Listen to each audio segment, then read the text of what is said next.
9 y 10, protagonista en esta jornada, CaixaBank, que ha ganado 2.457 millones, un 17,7% más por el empuje sobre todo del negocio y de los tipos. Está con nosotros Javier Pano, director financiero de CaixaBank. Javier, ¿qué tal? Muy buenos días.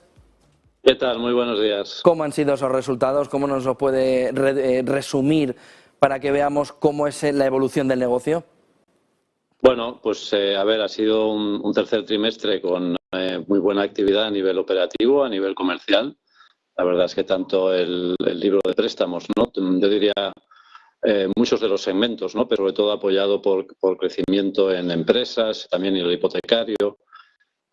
Bueno, toda esa parte en el tercer trimestre ha seguido yendo bien y luego pues por la parte de lo que es el negocio del ahorro de los clientes, ¿no? Pues todo ese negocio de ahorro a largo plazo, que en nuestro caso es muy relevante, pues también ha tenido muy buena evolución. Aquí veo que ponéis ahora una slide en la que se ve muy bien todo esto, ¿no? Sólidos niveles de actividad comercial, como decía, y bueno, nos ponemos pues con un libro de préstamos, una cartera de crédito que ya crece más del 3% año, ¿no?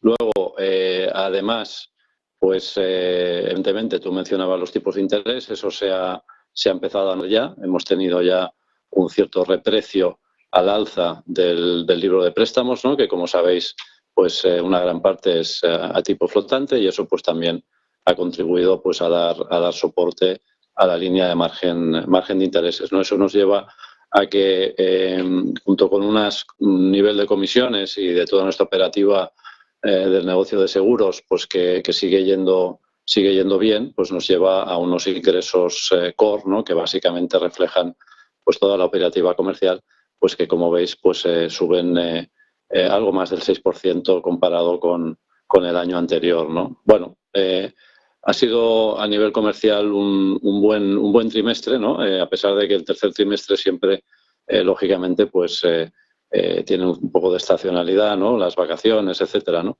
Luego también es importante destacar todo lo que es relativo a morosidad y coste del riesgo, ¿no? Morosidad la hemos bajado más, el ratio de morosidad, al 3%. De hecho, en lo que va de año, pues ya estamos bajando unos 60 puntos básicos, ¿no? La verdad es que no estamos viendo señales de deterioro en este sentido. Recordar aquí también la cartera de préstamos ICO, ¿no? La verdad es que está funcionando mejor de lo inicialmente esperado, claramente, ¿no? Y eso nos está permitiendo pues mantener un nivel de provisiones pues reducido, ¿no? De hecho, estamos con un coste del riesgo de 23 puntos básicos, estamos esperando pues 25 para el conjunto del año y no vemos ahora señales para cambiar esa indicación, ¿no? Y bueno, y luego finalmente pues a nivel de métricas de capital y liquidez, pues francamente bien, ¿no? Es un capital pues por encima del 12% y una liquidez que, como sabéis, pues es muy cómoda en nuestro caso, ¿no? O sea, en términos generales un buen trimestre, no hemos visto todavía señales de desaceleración en general, ¿eh? Sabemos que lógicamente pues va a venir, pero de momento el tercer trimestre pues ha sido un buen trimestre. Ese es un poco el resumen.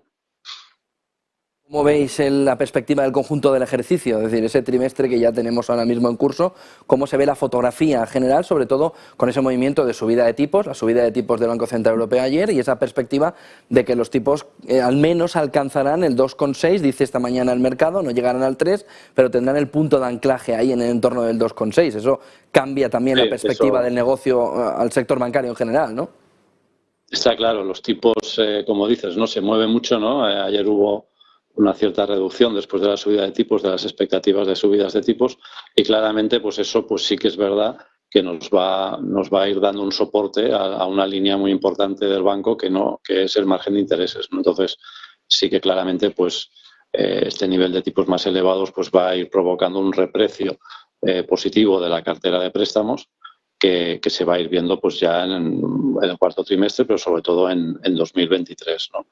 Entonces, bueno, yo diría que aquí quizá la parte que es donde puede afectar más las incertidumbres económicas es lo que es de alguna forma el crecimiento del crédito, ¿no? De momento hemos ido bien, lo veíais antes, pues más de un 3% en el año. y esperamos que ya este cuarto trimestre eso sea más plano, ¿no? Algo menos de crecimiento y hay un poco más de incertidumbre hacia 2023, ¿no? Pero bueno, en cualquier caso, sí que pensamos que la línea de margen de intereses va a seguir siendo la que va a marcar la tendencia, ¿no? para la rentabilidad del banco, clarísimamente. ¿Qué tira más de cara a 2023? No sé si habéis cambiado previsiones, si habéis cambiado el cuadro. ¿Tira más la subida de tipos o la entrada en la recesión? ¿Qué puede alterar más el negocio del sector en general en un entorno de subida de tipos, pero de entrada en recesión o al menos estancamiento económico, con los datos que, por ejemplo, hemos visto del INE, del PIB español en este tercer trimestre del año? ¿Qué puede tirar más y si habéis cambiado previsiones para el 23? Sí, para el 23 estamos esperando un crecimiento del 1%. Y si miras el conjunto de entidades que estamos haciendo previsiones, estamos más bien en la banda baja. Eso no quiere decir que haya algún trimestre de crecimiento negativo, sobre todo quizás este cuarto trimestre o el primer trimestre del año que viene, pero no pensamos que el 23 en su conjunto sea negativo. En cualquier caso, nosotros tenemos un nivel de reservas, es un dato que no he mencionado antes, de reservas para provisiones futuras del 68%, es decir, la cobertura de los préstamos morosos es del 68%, es decir, que tenemos un nivel de reservas con el que afrontar futuras deterioros de calidad crediticia muy relevante. Entonces, en su conjunto, y volviendo a tu pregunta, claramente pensamos que hay más aspectos positivos debido a la subida de tipos y la evolución orgánica del negocio que no el aumento ligero de morosidad y en consecuencia de provisiones pues que posiblemente tengamos en 2023. Es decir, que el neto va a ser positivo, con lo cual tenemos que esperar que la rentabilidad del banco sea mejor en el 23 que en el 22. En ese mismo escenario de desaceleración y de subida de tipos, ¿qué expectativas tenéis en torno a morosidad o necesidad de hacer provisiones en el corto o medio plazo? Bueno, en el corto poco, porque como te digo, ya el tercer trimestre ha venido muy bien, no estamos observando un deterioro, entonces el año acaba en buena forma en este sentido. El año que viene sí que va a haber un cierto aumento de morosidad, lógicamente, ¿no? Con una reducción del crecimiento, pues siempre es algo natural de que ocurra, pero no esperamos que sea material. Entonces nosotros, fíjate que para este año hemos dado una guía de coste del riesgo de 25 puntos básicos y cuando presentamos el plan estratégico en mayo dijimos el coste del riesgo para los 3 años va a ser menor que 35 puntos básicos anuales, ¿no? En base anual. Es decir, que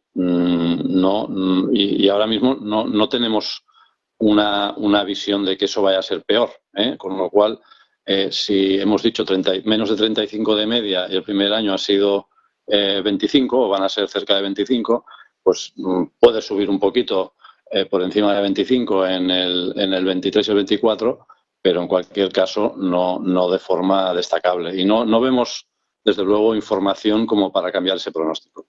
Se sigue negociando además la ayuda a los hipotecados, medidas como alargar plazos, congelar tipos, quitas de deuda. ¿Por dónde puede venir, por dónde debe venir la ayuda en un nuevo contexto? Siempre que también se ve un aumento de la mora, porque la fotografía que nos estás enseñando, Javier, es bastante diferente, de no necesidad de manera urgente de echar esa mano si no hay de verdad una necesidad, ¿no?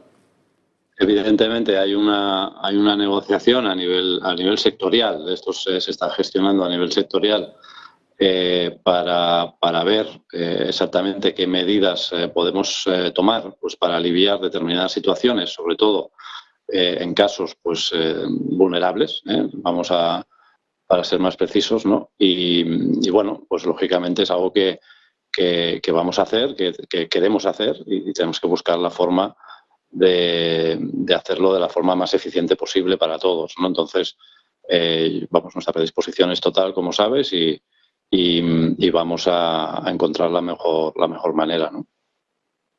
Hablaba el Banco Central Europeo, subía los tipos de interés, había uno de los puntos clave que tampoco entró demasiado, precisamente porque no pudimos preguntar los medios españoles, salvo Andrés Stunz de Expansión, y fue sobre un tema más general, que es el impuesto extraordinario a la banca. Tiene que emitir un informe el BCE sobre la solvencia que puede acarrear al conjunto del sistema europeo y en particular al español, sobre ese impuesto que, bueno, ha pasado el sector por ahí, alguien le ha mirado mal y ha dicho, toma, para ti el impuesto, pero la realidad es que no hay unos beneficios caídos del cielo, hay unos beneficios caídos del beneficio de tu actividad normal, igual que de la actividad normal del sector, igual que se ha tenido en contra en los últimos años.